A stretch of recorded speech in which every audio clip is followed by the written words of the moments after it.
A boa literatura é aquela literatura que coloca o cidadão, o leitor, num amplo conhecimento de diversidades, numa interreligação de conhecimentos. É aquele tipo de escrita que o escritor consegue trazer fatos históricos, localizações geográficas, hábitos culturais, histórias interessantes que se intercomunicam, diversidades na forma de se expressar. Então nós temos hoje um grande leque de escritores que têm este perfil. No Brasil, eu tenho lido a Carla Madeira. Ela traz uma configuração de percepção histórica mas dentro de uma realidade brasileira e situacional, numa demanda mais emergente, de tramas do cotidiano. Neste tipo de literatura da Carla Madeira, no caso, posso citar aqui o livro mais lido dela, que é Tudo é Rio, ela vai trazer cenário de pessoas do cotidiano. Ela traz esse cenário que você se vê na sua forma de ser cotidianamente. Mas tem outros escritores que são de renomes internacionais, mas que já têm uma prática de manter uma literatura, sempre traz o panorama geográfico, geopolítico, georreferenciamento de tendências de culturas e de hábitos e também de demandas das crueldades humanas, das histórias de guerras e assim por diante. Este tipo de literatura faz com que você tenha um leque de conhecimento geral absurdo, muito mais até do que ler enciclopédias e informações e mais informações. O motivo disso é porque você tem uma trama, uma história, um fato que vai se desenrolar dentro de personagens que são criadas pelo escritor, né? Ou pela escritora, em que você vai vivenciando aquele cenário e se envolvendo até emocionalmente. A boa literatura então faz você ver o que você está lendo e faz você imaginar e criar a cena a partir do descritivo do escritor.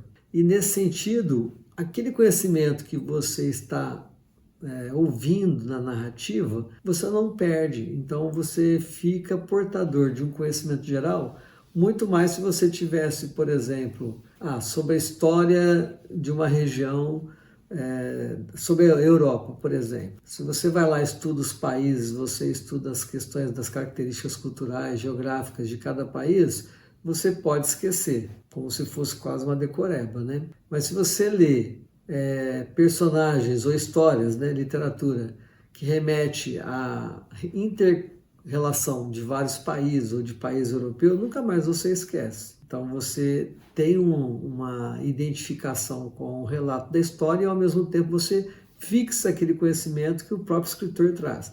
E geralmente esses bons escritores, mesmo que a história é fictícia, eles fazem uma ampla pesquisa sobre a região, a localização, os hábitos, os costumes daquela região onde está sendo feita a narrativa. Você entra neste filme, faz o imaginário, você constrói a cena e ao mesmo tempo você bebe de informações que nunca você vai esquecer, porque você está envolvido com a história que está sendo construída, a narrativa que está sendo construída. E na verdade que o livro bom é aquele que a cada capítulo você não tem vontade de parar de ler e quer já ir para o próximo para ver como que vai acontecer os fatos da sequência. Mais ou menos parecido com um seriado de Netflix ou uma novela, mas a diferença é que aí você é muito mais exigido na concentração, na leitura e na imaginação do que está sendo descrito no livro. Aí tem uns escritores que são cabulosos, né? Tipo a Taylor Gardner.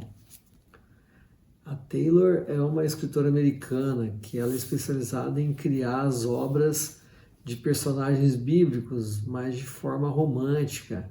E aí, para quem quer ter aulas sobre religião, sobre evangelho, sobre personagens bíblicas, é maravilhoso, porque ela escreve, mas ela escreve de uma forma assim que ela contextualiza na história e de uma história bem pesquisada. Não é um livro religioso, mas ela tem uma sequência de escritas nesta ótica aqui.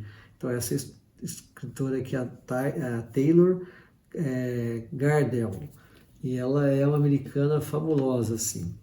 Tem a brasileira, né, que até esse livro aqui foi tema da escola de samba no Rio de Janeiro. O meu está até desgastado já, ó, faz tempo que eu li esse livro, mas é um livro que eu aprendi a entender a história da escravatura no Brasil. É incrível este livro, é um calhamaço, mas que é tão intrigante, a gente aprende tanta história, muito mais do que lendo um livro de história sobre o período da escravocrata no Brasil, né? Que é este aqui da Ana Maria Gonçalves. É uma escritora também que traz todo esse cenário geográfico, histórico, cultural de um povo. Um outro que também é esse escritor aqui, todos os livros dele, você aprende muito sobre geopolítica, sobre georreferenciamento, sobre economia, sobre cultura da região que ele está inserido. E geralmente ele traz histórias que têm a ver com as questões da política internacional. No caso aqui, O Caçador de Pipas, que até virou filme, e é um romance fabuloso, né? Do Khaled Hosseini, que é um escritor que esse aqui tem uma série de livros nesse pega. Eu aprendi muito ali sobre a guerra do Afeganistão, sobre a questão do Talibã, coisa que a gente não entendia, eu fui entender lendo essa literatura e dentro de uma trama que você se envolve nela. E um outro que eu estou lendo, e mais recente, que é para mim uma grande surpresa, mas é um dos grandes nomes da literatura mundial, que é a Isabel Allende. Neste aqui, ela faz uma viagem de crianças que viveram no período de catástrofes, de crises políticas que envolveram mortes de milhares e centenas de pessoas, no caso da época do nazismo, da Segunda Guerra Mundial, que ela vai descrevendo a evolução de uma criança que sobrevive à questão do nazismo, um judeu, né? E também de criança que faz a migração para os Estados Unidos na fronteira do México. É um livro de 2023 que ainda fala do período do Trump no governo, né, sobre a questão lá do muro que estava sendo construído na divisão lá com o México e Estados Unidos, e que mostra episódios de famílias que foram vítimas de massacres, de questão de narcotráfico, de guerras civis da América Central e de imigrantes que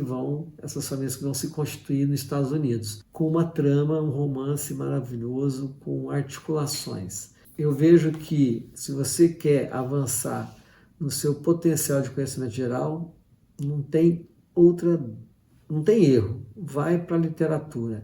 E essa literatura que você lê e você já se identifica com o texto porque fala da realidade, nua e crua como ela é, e podendo ter uma pitada poética no meio da escrita. A pergunta que eu encerro essa nossa conversa de hoje é: por que as escolas incentivam muito pouco a leitura de literatura? Passa-se tanta tarefa para casa, tanto trabalho para casa, de conteúdos repetitivos que a criança, o adolescente não leva para a vida, sendo que dá para selecionar centenas de livros, de literaturas, de escritores bons, brasileiros e internacionais, que pode colocar a criança, o adolescente, num cenário mundial de amplo conhecimento geográfico, político, físico, matemático, biológico, enfim, é uma riqueza. Então, o que eu dou de indicação às escolas é: diminuam a quantidade de trabalhos para casa, diminuam a quantidade de tarefas, de exercícios para casa e aumente a quantidade de livros para se ler. Ao invés de 3, 4 livros por ano, eu preconizo que, no mínimo, a escola tinha que estar indicando pelo menos um livro por mês ou 12 livros no ano. Mas a melhor escola é aquela que vai fazer com que o aluno leia pelo menos 2 livros por mês, 24 por ano, e faça a interlocução da literatura selecionada com a matemática, com o português, com a geografia, com a química, com a biologia, com as culturas, porque a literatura ela nos insere e faz a gente mergulhar em todas estas conhecimentos na inter-relação com todos os conhecimentos. Fica aqui essa dica, e para você que ainda não começou a ler um livro, comece, nunca é tarde. Você vai ver a diferença que vai fazer em sua vida para conversar no social, para ter opinião própria e para você ter um despertar cognitivo muito mais ativo do que você imagina. É como fazer uma atividade física. Quando você começa, não quer parar, e você fica com muito mais potência cognitiva, de estrutura do seu metabolismo físico. Com a leitura de literatura, isso se dá da mesma forma. Você fica com muita potência para entender o mundo.